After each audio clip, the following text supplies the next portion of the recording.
जय हिंद मित्रांनो, हेमंत ढोमे यांचा एक जबरदस्त फॅमिलीसाठी पॉवर पॅक रिलीज झालाय ज्याचं नाव आहे फर्स्ट क्लास दाभाडे।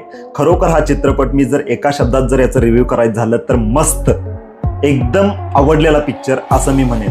तुम्ही दुसरं तिसरं काही विचार करू नका, सरळ डायरेक्ट जावा आणि तिकीट बुक करा आणि पिक्चर बघा।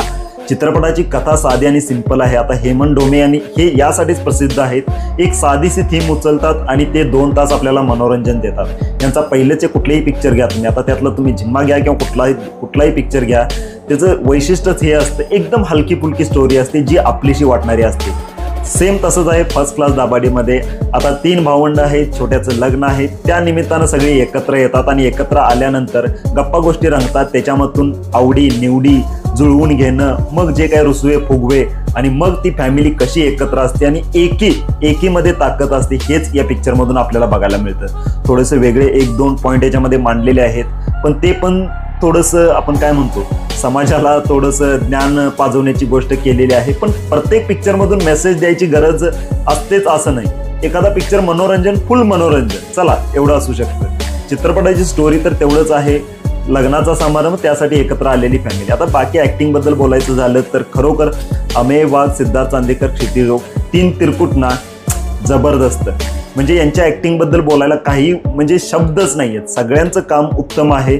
आणि आपले निवेदिता सराफ यांना काय म्हणजे त्यांची जी ऍक्टिंग आहे ना, तुम्हाला आई कुठे काय करते ही सिरियल जर तुम्ही बघितला असाल ना, त्यातली जी आई ती सेम इथं आई। म्हणजे जुने पण परंपरा जपायचे आहेत, मॉडर्न विचार पण आत्मसात करायचे आहेत, सगळ्यांना एकत्र घेऊन जायचंय। तिथं कुठंतरी भरपटलेली आई किंवा त्याचा जो तिळपापड होतोय, त्रास सगळा होतोय, ती चांगली भूमिका केलेली आहे। मला पिक्चरमध्ये फुल टाइमपास वाटला। चित्रपटात घेऊन जाण्यासारखं काय असं तसं ते काही असो नसो, चित्रपट बघायला मजा येणार तुम्हाला, एवढं मात्र नक्की आहे। पहिला हाफ सगळा काय एंटरटेनमेंट आहे, मजा येते, तिथून पुढं थोडंसं मध्ये कुठंतरी इमोशनल वाटतं, तिथून पुढं कुठं तर एका दुसऱ्यांचा जो काय प्रॉब्लेम आहे ना, बंगाली बाबावाला, तो थोडासा प्रॉब्लेम याच्यामध्ये मांडला आहे।